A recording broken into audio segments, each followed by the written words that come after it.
Hi friends, this is Reshma Khan. बोल बंदे में आपका स्वागत है। यहाँ बातें होती है दिल से, बिना कोई फिल्टर के। तो आज हम मिलने वाले हैं ऐश्वर्या पांडव से, जो ट्रांस वुमेन है। हेलो ऐश्वर्या जी, बोलिए कैसे हैं आप? नमस्ते। आपने आज मुझे बोल बंदे अपने चैनल पे आपने आज मुझे इनवाइट कर किया, उसके लिए सर्वप्रथम आपका मैं आभार मानती हूँ। Thank you so much. तो ऐश्वर्या जी, हमें आपकी लाइफ की जर्नी के बारे में कुछ जानना है, जो आपके पास में है। हमने ऐसे सुना है कि आप काफी अच्छे फैमिली से बिलोंग करते हैं, उनका फाइनेंशियल स्टेटस काफी अच्छा है और काफी स्ट्रांग है फाइनेंशियल से लेके। आप ट्रांस वुमेन, ट्रांसजेंडर जो बने हैं, बचपन से आप, आपके फैमिली में एक ही बेटा है, ऐसा सुना गया है, हमें पता चला। तो आपका कैसे रहा? फैमिली को क्या क्या फेस करना पड़ा इस बारे में? जैसे फैमिली को काफी कुछ सुनना पड़ता है कि अरे इनके घर का बेटा ट्रांसजेंडर है। बाहर निकलते ही लोग, सोसाइटी जो है अलग नजरिए से देखते हैं, उनका नजरिया बदल जाता है फैमिली वालों को भी लेके। इसके बारे में आपको क्या कहना है? अगर शुरुआत करें बचपन से, तो बचपन में जब हम एक मेल बॉडी में पैदा होते हैं, तो उस टाइम पे पता नहीं होता कि हमारे साथ क्या हो रहा है क्या नहीं। क्योंकि हम बचपन से ही लड़कियों में खेलना उठना बैठना, कैसी है क्या है, ऐसे हाथ वारे करना, मीन्स बॉडी लैंग्वेज उनकी जैसी ही हमारी रहती है ना। हमें बहुत साथ खेलना पसंद रहता है बचपन से। तो उस टाइम पे हमें पता नहीं होता और घर वालों को पता नहीं होता कि यार कि एक्चुअली मेरा बच्चा जो है उनके लिए तो लड़का ही होता है। उनको ये समझ में नहीं होता कि इसके साथ हो रहा क्या है छत्तीस अंदर से। वो तो हमें पता होता है हमेशा। बट सीन क्या होता है कि हम जब लड़कियों में खेलना है उठना है बैठना है, तो घर वाले हमें अलाउ करते हैं, जाओ छोटा बच्चा है लड़कियों में खेलना, तो क्या हो गया उसमें, ऐसे होता है। फिर क्या होता है, कुछ दिनों बाद, कुछ महीनों बाद, कुछ साल बाद ना हम जैसे बड़े होते हैं, तो हमें समाज देखता है। बट हम तो हमारी मस्ती में रहते हैं ना, क्योंकि हमारी बॉडी तो मेल की है बट अंदर एक लड़की बसी है। हम उसकी बात सुनते हैं हमेशा बचपन से कि उसे क्या लगता है, उसे क्या करना है क्या नहीं। सपोज अभी घर पे कोई नहीं है तो गाने प्ले करो, फीमेल वॉइस में गाओ, कॉस्ट्यूम्स दुपट्टा चेंज। दुपट्टा ले लो दीदी का, दुपट्टा लेके डांस करो, आईने में देखो, अपने आप को निखारो, मैं कैसी लग रही हूँ कैसे नहीं, खुद को फील करो। फिर बाद में रसोई में जाओ, खाना पकाओ, जैसे घर के काम में लेडीज के वो सब कुछ करो। तो घर वाले इतने ऑब्जर्व करते नहीं, उनको लगता है कि नहीं यार मेरा लड़का है, इतना अच्छा काम कर रहा है, संस्कारी मेरा बेटा है। भगवान को दिया बत्ती करो, सबको रिस्पेक्ट दो और सबके साथ अच्छे से बात करो। ये सब ना हमारे में लड़कियों की जो भी गुण रहते हैं वो बचपन से ही हमारे साथ वो बड़े बड़े हो जाते हैं। वो कुदरतन इनबिल्ड होता Yes. है, तो आप लोगों में वो चेंजेस आना और चाहिए। और सीन क्या होता है कि हम सपोज जैसे मैं 5th स्टैंडर्ड में थी, 5th टू लेके 10th तक मुझे मेरे स्कूल ने बसंती करके बुलाया, क्योंकि बॉय स्कूल था वो। और मैं जब लड़कों में जाती थी तो ये प्लीज हटना बाजू क्या कर रहे हैं, तो ऐसे वैसे नहीं, क्या लड़कियों के जैसा मेरा बिहेवियर था। तो लड़के जो थे वो तो समझ गए यार कुछ अलग चीज है। तो फिर छेड़ना, टीचिंग करना, टॉन्ट करना, गलत बातें करना। तो फिर बचपन में ना मेरा नाम स्कूल में था बसंती। 5th टू लेके 10th तक मैं शुक्रवार पे शिवाजी मराठा हाई स्कूल में पढ़ी लिखी, ठीक है। फिर उसके बाद घर वालों ने भी ऑब्जर्व किया सारी चीजें, फिर समाज ने ऑब्जर्व की चीजें कुछ, फिर समाज ने मेरे घर वालों को टीज किया कि यार आपका बेटा है, लड़कियों में खेलता है उठता है बैठता है, क्या ही है, समझ में नहीं आता उसको। फिर घर वालों ने ऑब्जर्व किया कि यार ये हो रहा क्या है मेरे बेटे के साथ। तो फिर घर वालों ने मुझे प्रेशराइज करना स्टार्ट किया, अरे वो ऐसे कह रही है, वो ऐसे कह रही है, क्यों ऐसे करता है, अच्छे से रहना।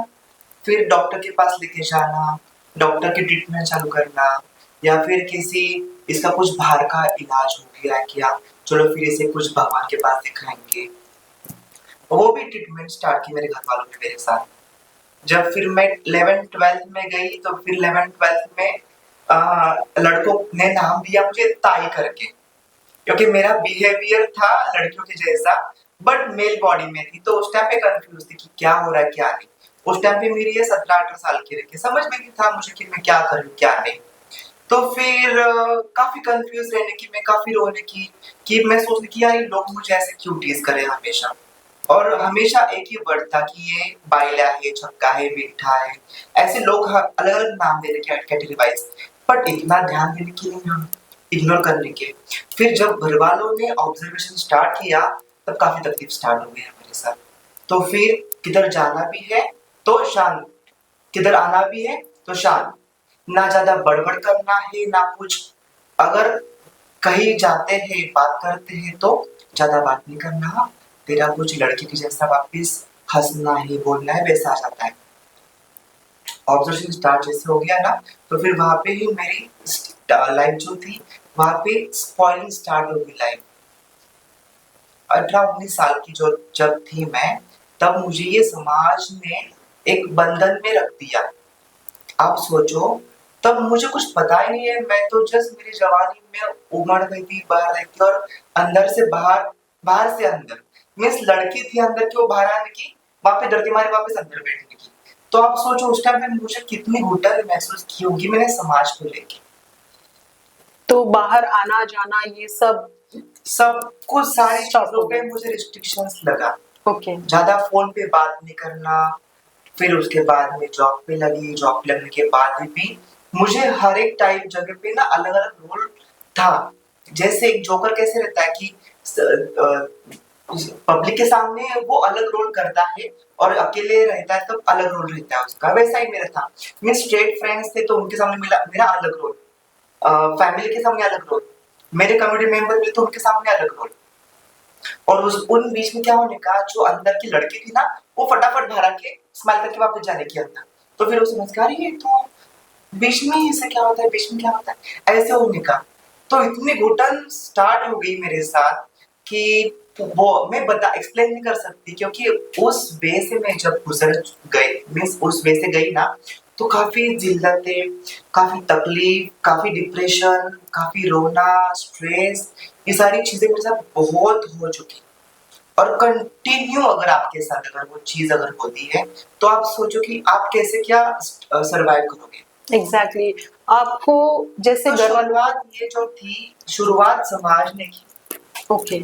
समाज ने मेरे घर वालों को दिखा के दिया कि आपका जो बेटा है वो कुछ अलग है, तो आप उस पर ध्यान देना स्टार्ट करो। मेरे रिलेटिव्स जो थे वो मेरे मम्मी को टीज करने के, बोलने के कि यार ये तेरा बेटा है, ऐसे कैसे क्या हो रहा है। वापिस समाज के लोग आके बोल के, मेरे भाई को बताने के, बहन को बताने के। तो फिर वहां से जो स्टार्ट किए, मेरे घर वालों का भी ऑब्जर्वेशन भी इतना स्ट्रॉन्ग नहीं था उनका, बट सारी चुगली थी जो समाज ने की।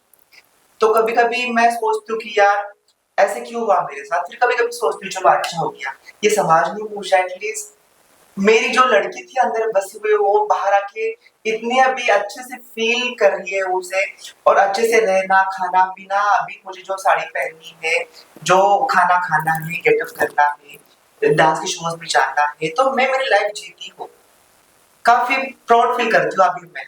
बट उस टाइम पे मुझे इतनी इतनी तकलीफ हो गई कि मैं आपको एक्सप्लेन भी नहीं कर सकती। 2 बार मैंने सुसाइड अटेम्प्ट किया था उस चक्कर। तो आप सोचो मैं उस टाइम कितने उस लेवल तक गई होगी। डिप्रेशन में थे उस टाइम पे मेरा एज 17-18 साल था, अभी मैं 40 इयर्स की। तो आप सोचो कि कितनी बड़ी जर्नी मैंने तय की है उसके बीच में। तो ये ऐसे ही मेरा रंग रूप ऐसे ही नहीं आया है। जब मैंने सोचा कि नहीं अभी मुझे समाज से, ना घर वालों से, ना किससे भी नहीं, सबसे छुटकारा लेके मैंने मेरी लाइफ जब स्टार्ट की, मैंने मेरी जर्नी जब स्टार्ट की मेरे कम्युनिटी मेंबर्स के साथ, मेरे गुरु लोगों के साथ, तब मैंने काफी फील अच्छा किया। और फिर मुझे भी समाज क्या बोले कुछ भी, मैं किस पे भी ध्यान देती हूँ, मेरे दिल की बात सुनती हूँ, मेरे आत्मा को शांत रखना चाहती हूँ, उसे हैप्पी रखती हूँ मैं हमेशा। और इसीलिए मैं लोगों को भी हैप्पी रखती हूँ। अभी मेरे जो कम्युनिटी मेंबर्स है, समाज है, काफी टाइम पे लोग बोलते कि मैम आप इतने हैप्पी कैसे रहते हो, आप इतना मेंटेन कैसे करते हो, आप क्या करते हो कि आप इतने खूबसूरत लगते हो। तो मैं उनसे किस बात करती हूँ, मैं मेरे दिल की बात सुनती हूँ, उसको खुश रखती हूँ, जैसे उसको जैसा चाहिए उस अकॉर्डिंग उसको उसके अकॉर्डिंग ही चलती हूँ। और जो भी फील करती हूँ अच्छा फील करती हूँ हमेशा हर एक के बारे में, और वो ऑटोमेटिकली मेरे फेस पे आ जाता है पॉजिटिविटी। पॉजिटिविटी। यस। तो ये जो अंदर की लड़की है, हमने ऐसे भी सुना था कि आप महाराष्ट्र के पहले फैशन शो के लिए आपने 2021 में आप रैंप वॉक किया है आपने। यस। ये भी सुना था। तो अंदर की लड़की का क्या था वहां पर, जब स्टेज पर आप उतरी, मंच पर जाने के बाद जो पब्लिक क्राउड था उनका क्या था, आपको देख के एक रिव्यू होता है, लोग क्या सोच रहे थे आपके बारे में और आप क्या फील कर रही थी तब? जब मैंने फैशन शो किया, trans fashion show, first fashion show किया था मैंने 2019-20 में, तो उस टाइम पे इतना ऑसम रिस्पांस मिला मुझे कि पूछो मत। हमारा रैंप वॉक का उस टाइम पे अपने महाराष्ट्र में फर्स्ट ट्रांसजेंडर फैशन शो में मैं विनर बनी थी। Okay. और मुझे काफी कॉम्प्लीमेंट्स मिले। फिर उसके बाद मैंने सोचा कि यार मैं करके दिखा सकती हूँ, समाज में कुछ तो करना है मुझे। तो फिर उसके बाद फिर मैंने 5 to 6 फैशन शो किए महाराष्ट्र में, पुणे के लिए। तो उसके अकॉर्डिंगली अगर आप देखोगे तो फिर मैंने पुणे में 4 to 5 फैशन शो किए और हर एक फैशन शो में मैं विनर रह चुकी हूँ ट्रांस पेजेंट में।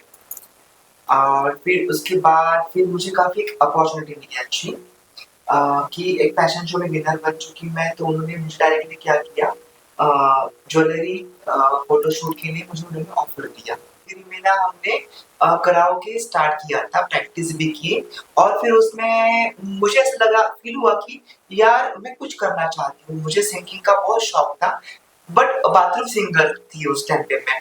तो मैंने सोचा कि चलो क्यों ना मैं ट्राई करूँ, समाज में कुछ करके दिखाओ। इसलिए फिर मैंने क्या किया, उसमें पार्टिसिपेट की और फिर अभी हम प्रैक्टिस कर रहे हैं उस पे।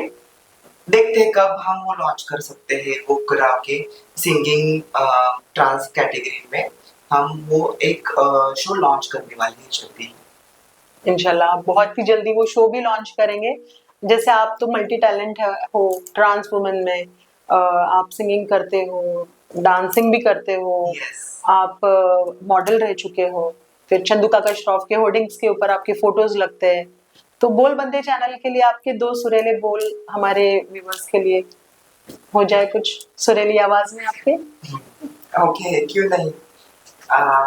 मेरा फेवरेट सॉन्ग है, वो मैं आपके सामने प्रस्तुत करती हूँ।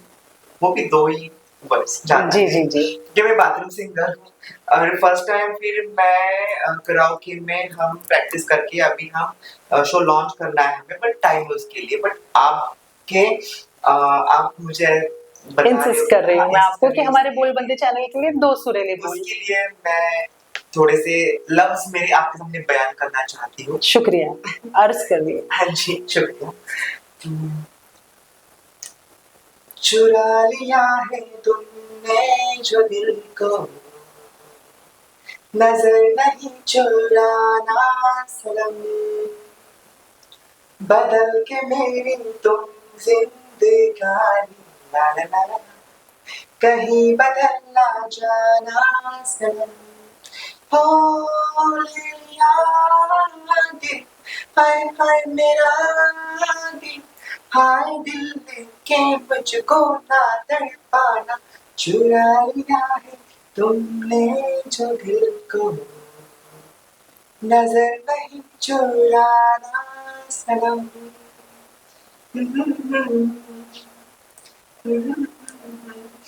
थैंक यू सो मच, बहुत ही अच्छे से किया आपने। Thank you.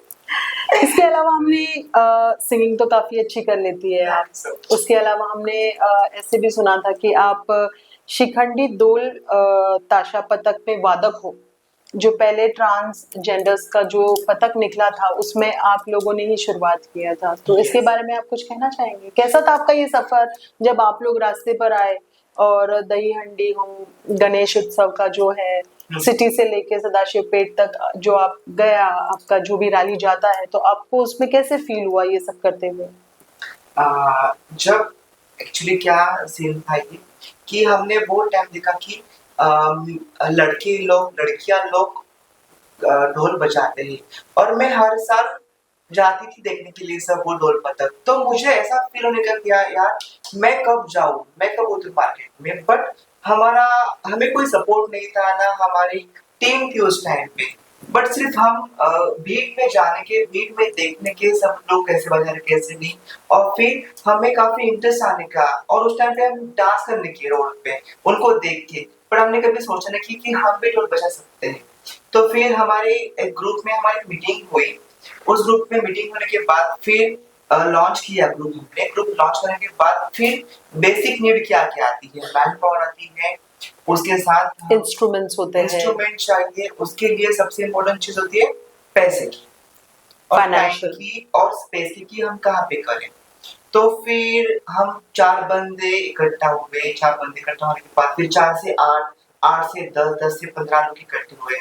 फिर सबसे सुझाव आना जाना, बातचीत करना, लिंक निकलना कि क्या टॉपिक होना, फिर क्या नाम होना, फिर उसको अकॉर्डिंगली फिर वो टॉपिक पे हमारे हमें सूटेबल नाम होगा, ऐसे नाम होना उस पदक का। तो फिर वो उसपे हमने जब स्टडी की तो फिर किसी ने एक नाम दिया, एक नाम दिया, एक नाम दिया, फिर वो सब नाम चुन के फिर हमने टॉसिंग की, चिट्ठियां उठाई, फिर उसमें से फिर हमने एक नाम लॉन्च किया शिखंडी करके। शिखंडी भी क्यों लिया हमने नाम, क्योंकि ये शिखंडी जो थी वो महाभारत महाभारत में जब एक उसे श्राप मिला था कि तुम दिन में नर हो, रात में नारी रह गया, और उस टाइम पे उसके हाथ से मृत्यु थी द्रोणाचार्य की, द्रोणाचार्य नहीं, दुर्योधन की मृत्यु थी उसके हाथ से। तो फिर वो स्टडी करके फिर हमने नाम रखा शिखंडी।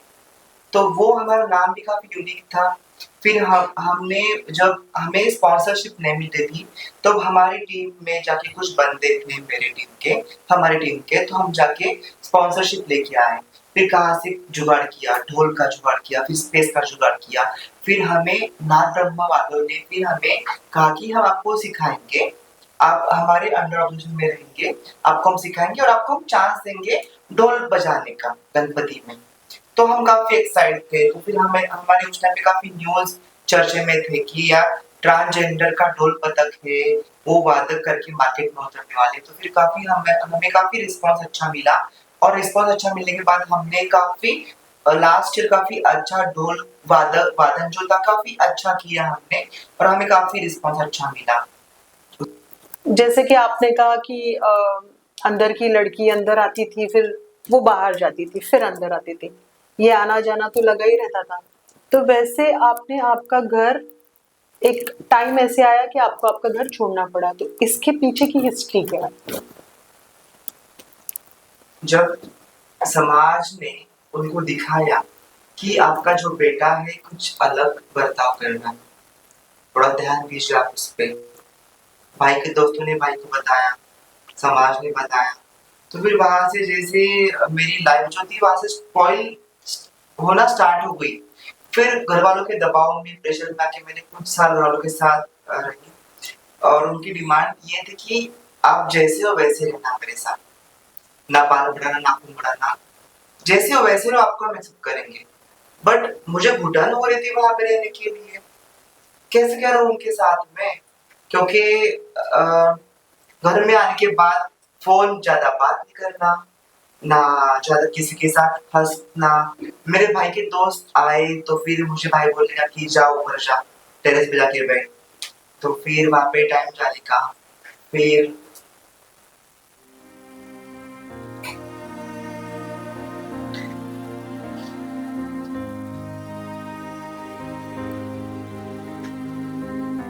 हम समझ सकते हैं आपकी ये तकलीफ को ऐश्वर्या जी।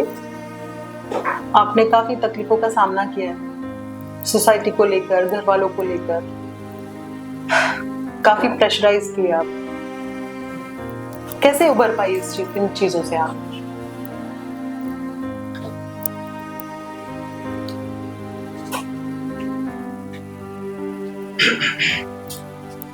समाज ने सब कुछ चीजें दिखवा दी घर वालों को।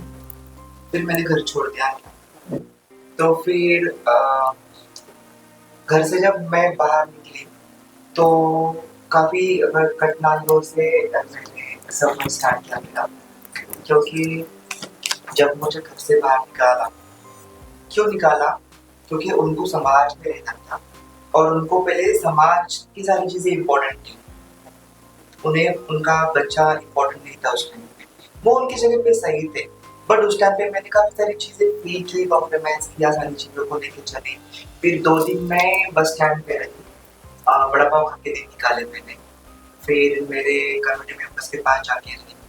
फिर आ, साथ में काफी हालात दिन निकाले मैंने। कभी भूखी पेट सोई, डांस के शोज करके, कभी पैसे मिलने के कभी नहीं मिलने के, और काफी कठिनाइयों से मैंने मेरा स्टार्ट की जर्नी। उस टाइम पे मेरे गुरु लोगों ने मुझे सपोर्ट किया। हमारे कम्युनिटी में गुरु शिष्य परंपरा रहती है, जैसे अभी आपके समाज में आपके सपोर्ट के लिए आपके माँ बाप रहते हैं, पति रहता है, आपके बच्चे रहते हैं, और साथ में आपको काफी लोग सपोर्ट करते हैं। बट हमें वैसे नहीं होता है, हमें ना समाज एक्सेप्टेंस करता है, ना हमारे पेरेंट्स, और हम प्यार ढूंढते हैं लोगों में तो हमें प्यार नहीं मिलता। तो फिर हमारे कम्युनिटी में हमारे कुछ सीनियर्स जो होते हैं वो हमारे गुरु बन जाते हैं। फिर गुरु शिष्य परंपरा हमारी स्टार्ट हो जाती है, जैसे कि मैं मेरे गुरु के साथ रही, जैसे कि उनका नाम है आशिका पुणेकर, जो मठ में रहते हैं। तो फिर उन्होंने फिर काफी मुझे सपोर्ट किया। साथ में फिर मेरे फ्रेंड सर्कल था, मुझे लिंक नहीं थी कहाँ पे मैं जाऊँ, क्या करूँ क्या नहीं। फिर थोड़े बहुत पैसे इकट्ठे करके मैंने डांस के शोज करके मेकअप का कोर्स सीखा मैंने। फिर मेकअप के कुछ ऑर्डर्स लिए, फिर फैशन इंडस्ट्री में मैं उतरी, फिर फैशन शोज किए कुछ मैंने, मॉडल बनी, फिर फोटो शूट के मुझे ऑर्डर्स मिले, फिर वहां से पैसे इकट्ठे किए फिर मैंने। फिर घर से मैंने की थी एक बैग लेके, और आज के स्टेज पे अगर आप देखोगे तो मेरा पूरा संसार मेरे पास है। जैसे मेरा खुद का घर तो नहीं है, बट खुद का घर लेने का भी मैं सोच रही हूँ। साथ में जो जो चीजें लगती है, जैसे बर्तन है, बेड है, टीवी है, फ्रिज है, वॉशिंग मशीन है, वो सारी चीजें मैंने आज के जमाने में मैं मेरी लाइफ एकदम हैप्पीली जीती हूँ मेरे लोगों के साथ, मेरे गुरु लोगों के साथ। ये सारा हौसला मुझे कब मिला, जब समाज ने मुझे स्वीकारा नहीं। समाज से काफी सारी चीजें मैंने सीखी, देखी, और बोलते हैं ना जो दिखता है वो बिकता है, वो चीजें होते गई मार्केट में। कि हमेशा कैसे रहता है, जब आप एक हीरा जो रहता है, जब उसे आप काफी सारे घाव डालोगे तो हीरे की कीमत बढ़ती है। वैसे फिर मैंने हमेशा किसी को ब्लेम नहीं किया, ना समाज को ना किसी को, मैंने हमेशा भगवान पर छोड़ दिया। मैंने ये सोचा कि कुछ उसकी नियत रहेगी भगवान की कि मुझे सुधारना, अच्छा करना और मार्केट में लाना मे भी उसके हाथ में होगा। इसलिए हमेशा हमेशा हर एक चीज मैंने पॉजिटिव ले ली। तो बीकॉम करने करने के बाद आपकी जैसे पढ़ाई हुई तो आपने कभी जॉब के लिए अप्लाई किया था क्या, या कभी कहीं कोई कंपनी में जॉब पे आपने ऐसे आपको ऐसे लगा कि मैं यहाँ पर काम कर दूं या अप्लाई कर दूं, तो ऐसे कभी कुछ हुआ? यस, मैंने जॉब भी किया है, साड़ी पहन के मैंने जॉब किया है आईटी फील्ड में, 6 महीना मैंने जॉब किया है। बट आपका हमेशा समाज, वापस वहां पे भी समाज के कुछ क्या कहते हैं उसे, कंडीशंस आ गए समाज के कि क्या करना क्या नहीं। फिर वहां पे भी टीज करना स्टार्ट किया, फिर मैंने जॉब भी छोड़ दिया। तो जॉब छोड़ने के बाद फिर आप के बारे में हमने ऐसे भी सुना है कि आप सोशली भी बहुत काम करती है एक किन्नर समाज के लिए। फिर मैंने वापस जॉब के लिए अप्लाई किया। मैंने मित्र क्लिनिक करके वायरजी केयर की एक ऑर्गेनाइजेशन वायरजी केयर, तो उनका एक छोटा सा कंपोनेंट था मित्र क्लिनिक करके, तो वहाँ पे मैंने एज ए मैनेजर की प्रोफाइल पे काम किया। 1 साल मैंने काम किया वहाँ पे। उनका प्रोजेक्ट था ये कि ट्रांसजेंडर के हेल्थ पे मैं ज्यादा फोकस की तो वहाँ पे क्या चलने का, जैसे लेजर ट्रीटमेंट है, हेयर फॉल ट्रीटमेंट है, खूबसूरती की ट्रीटमेंट है, HIV एड्स पे ट्रीटमेंट है, वापिस सोशल बेनिफिट्स जैसे कि आधार कार्ड, टीजी कार्ड, गवर्नमेंट के कुछ स्कीम थे उनको लॉन्च करना, उनके बारे में कुछ देना, हमारे लोगों तक जाना, उस पे मैंने काम किया है। तो अभी आप ये आधार कार्ड और इसके बारे में बोल रहे हो कि आपने उसके ऊपर भी काम किया है, हाँ जी। तो गवर्नमेंट ने अभी तक ये अप्रूवल तो दिया नहीं है कि like female and male transgenders के लिए ना पैन कार्ड बनता है ना आधार कार्ड बनता है, तो इसके बारे में क्या है? देखिए, सबसे इम्पोर्टेंट बात होती है आजकल गवर्नमेंट स्कीम्स लाते हैं, बट स्कीम्स लेने के लिए डॉक्यूमेंट्स इम्पोर्टेंट चीज है। हाँ, अभी आप बताइए, अगर मैं बचपन में ही मुझे घर से बाहर निकाल दिया मेरे पेरेंट्स लोगों ने, तो मेरे पास डॉक्यूमेंट्स थोड़ी रहेंगे मेरे कुछ। ना मेरे पास वोटिंग कार्ड होगा, ना आधार कार्ड होगा, ना पैन कार्ड होगा। मैं तो मेरे गुरु के साथ रहती हूँ, तो डॉक्यूमेंट्स कहाँ से लाना?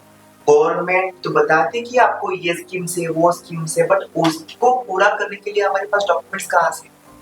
अभी आपको जैसे फीमेल हो, आप एक महिला हो, तो आपके लिए गवर्नमेंट ने कुछ डिक्लेयर किया कि आप फीमेल हो, आप दिखा प्रेजेंट करो कि आप फीमेल हो करके। ना किसी पुरुष को पता कि आप पुरुष हो, तो आपका कोई प्रमाण पत्र दो पुरुष का।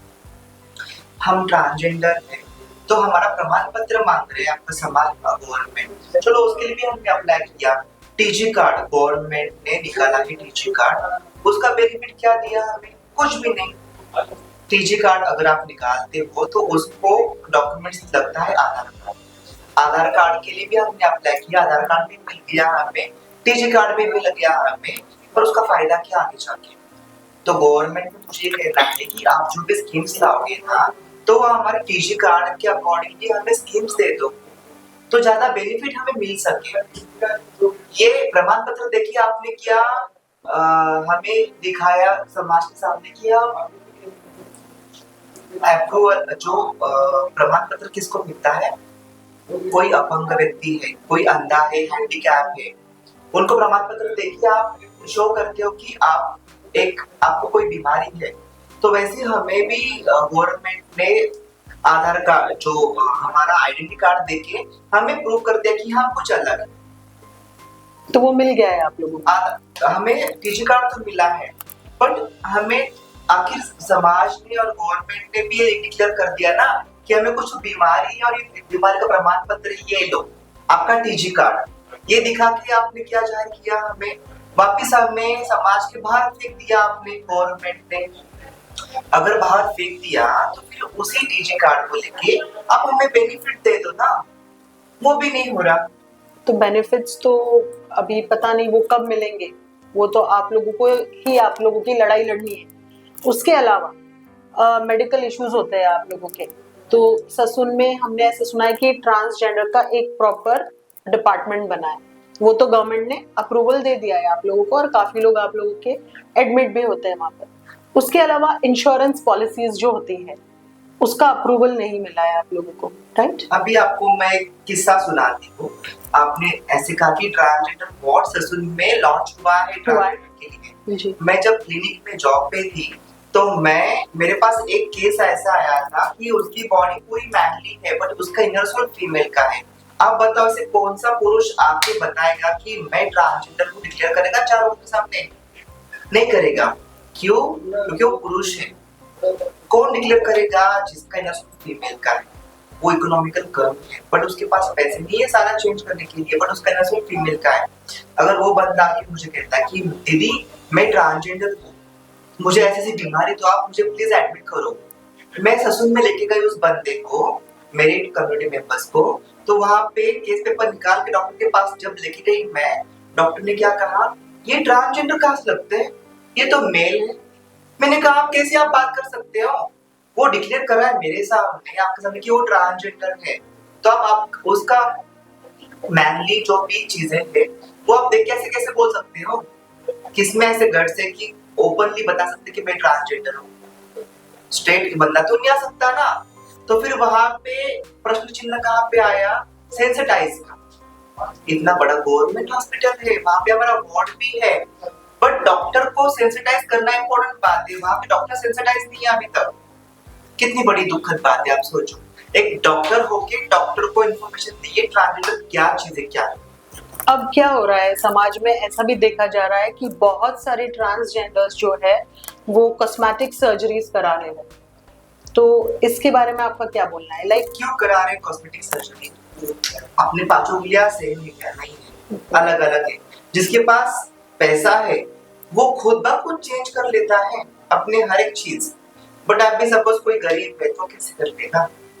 वो दिन में बेगिंग करता है, दिन में 50, 100, 210 रुपए कमाता है, तब जाके शाम को खाता है, तो कहाँ से करेगा बताइए आप? तो जो बेगिंग करते हैं वो लोगों को आपकी कम्युनिटी हेल्प नहीं करती है? जैसे एक स्मॉल अमाउंट ऑफ ट्रांसजेंडर्स जो है वो है कम्युनिटी में, तो उनको भी तो सपोर्ट आप लोगों को ही करना है। फिलहाल कर रहे। अभी हमारा एक पेशेंट एडमिट है ससुर हॉस्पिटल में, ठीक है, उसका मेजर ऑपरेशन है, पैर का लिगामेंट ब्रेक हो गए हैं, उसको 1.5 लाख खर्चा बताया ससुर ने। उसके लिए हम फंड रेज कर रहे हैं। हमारे जितने भी ट्रांसजेंडर कम्युनिटी मेंबर्स हैं वो सब अपने अपने साइड से कोई 500 रुपीज, कोई 200 रुपीज, कोई 1000 रुपीज उनसे डोनेशन दे रहे हैं। बट आप बताइए, हमारे लोग हम लोगों के लिए हेल्प कर रहे हैं, तो समाज में रहने फायदा क्या समाज का? तो फिर आप सिर्फ हमें पब्लिसिटी के लिए बुला रहे हो, समाज में दिखाने के लिए, ये देखो ट्रांसजेंडर है, इनको अच्छा हेल्प करो, उनको सपोर्ट करो, और पर्दे के पीछे के बाद कौन तू कौन मैं छू, ऐसे क्यों करना है? फिर हमें फायदे के लिए आप हमें इस्तेमाल करके दोगे तो फिर हमारा तो इकट्ठा नहीं होगा उस टाइम पे। हम क्या सोचेंगे आपके बारे में, आपके समाज के बारे में? तो फिर जब हमें गुस्सा आता है तब हम समाज के लिए करते हैं कि जागो, हमारे लिए जागो आप। हम ये क्लैप ऐसे ही नहीं करते, हम आप समाज में सुधारने के लिए, समाज को जागा करने के लिए, समाज सोया है उसको उठाने के लिए हम क्लैप करते हैं दिल से कि तुम उठो, हमारी तरफ देखो, हमारी तरफ तुम 2 कदम चल के आओ, हमें प्यार प्यार दो, आपके 2 लफ्ज दो, हमें प्यार के 2 बोल दे दो। 2 बोल दे दो। मदद तो दूर की बात है, प्यार के 2 बोल। लोग उसका उल्टा उल्टा अर्थ निकालते हैं। वो सोचते हैं यार ट्रांसजेंडर ऐसी ही है, ताली फोड़ते हैं और बैड वर्ड्स यूज करते हैं और दारू पी के तमाशा करते हैं। बट उसके पीछे जो हमारी हिस्ट्री है वो आप देख ही नहीं रहे हो कि हम कितने तकलीफ से गुजरते हैं। तो फिर हमारी चिड़चिड़ है ये। समाज को जगाने के लिए हम एक क्लैप करते हैं कि उठो और हमारे पास आओ, 2 कदम आपका टर्न है। अभी इतने सालों से हम उसी का वेट कर रहे हैं। आप सोचो हमारा भारत स्वतंत्र कब हुआ है? 79 इयर्स हो गए हैं, अभी तक फीमेल को नहीं स्वतंत्र मिला। तो हम क्या चीज है? सोचने वाली बात है ये। अगर आप इस चीजें गौर से अगर देखोगे ना तो आप समझ सकोगे। अगर आप मेरे साइड में आके, मेरे तरफ आके अगर आप सोचोगे कि मेरा फ्लैशबैक में जाके आप सोचोगे, तब आप नहीं सहन करोगे वो सारी चीजें जो हमने सहन की है। और हम आपसे क्या चाहते समाज से? कुछ भी नहीं, सिर्फ प्यार के 2 बोल दे दो हमें, उतना भी नहीं हो रहा। फिर आपके फायदे के लिए आप हमें समाज में दिखाते हो, प्रेजेंट करते हो कि हम ट्रांसजेंडर के लिए करते हैं, वो करते हैं, और एक्चुअल में कुछ भी नहीं होता वहां पे। क्या करें फिर आप बताओ? ये तो समस्या बहुत ज्यादा ही है आपकी। अब इनको मद्देनजर रखते हुए हमने ऐसे भी देखा है कि आप लोग पब्लिक टॉयलेट्स में जब जाते हैं तो मेल एंड फीमेल है, तो वहां पर भी आप लोगों को काफी दिक्कतें होती हैं। जब आप लेडीज के वॉशरूम में चले जाते हैं तो लेडीज आपको कुछ ना कुछ बोल देगी, जेंट्स के तो आप जाते भी नहीं हो। तो इसको लेकर आपको क्या क्या फेस करना पड़ा समाज में? यानी बहुत कुछ हुआ है। देखिए अभी हम आपको एग्जाम्पल बताती हूँ, मेरे साथ ही कुछ घटनाएं घटी है। जैसे मैं जाती हूँ वॉशरूम में तो फीमेल ऐसे नाम रखते पीठ पीछे हमारे, तो आप सोचिए वो खुद कंफर्टेबल नहीं होते हमें लेके, तो फिर हम कहाँ जाएं? जवाब नहीं दिया आपने कभी? क्या जवाब दे दे आपके समाज को? हम क्या बताएं कि आप ऐसे क्यों सलूक करते हैं? हाँ, तो फिर ये टॉपिक को लेके हम अपने आयुक्तालय में लेटर लेके गए। हम लेटर लेके गए, फिर वहां से इंक्वायरी हो गई। अभी एक टॉयलेट जो है वो स्टेशन के पास हुआ है, और एक टॉयलेट जो है समाज कल्याण का जो ऑफिस है वहां पे विशाल रोडे सर के साथ डिस्कशन मीटिंग्स वगैरह करके, वो समाज कल्याण के आयुक्त है, तो उनसे डिस्कस करके उन्होंने उनके समाज कल्याण के ऑफिस में ट्रांसजेंडर के लिए सेपरेटली टॉयलेट बनवाया है। उनके आप जाके देखोगे तो वहाँ पे ट्रांस के लिए सेपरेट टॉयलेट है। ठीक है, आपका ये संदेश है, हम बोल बंदे के थ्रू समाज तक पहुंचा देंगे। और कोशिश करेंगे, दुआ करेंगे आपके लिए कि आपको भी उतना ही राइट्स मिले समाज में और आपको कोई भी दिक्कत ना हो।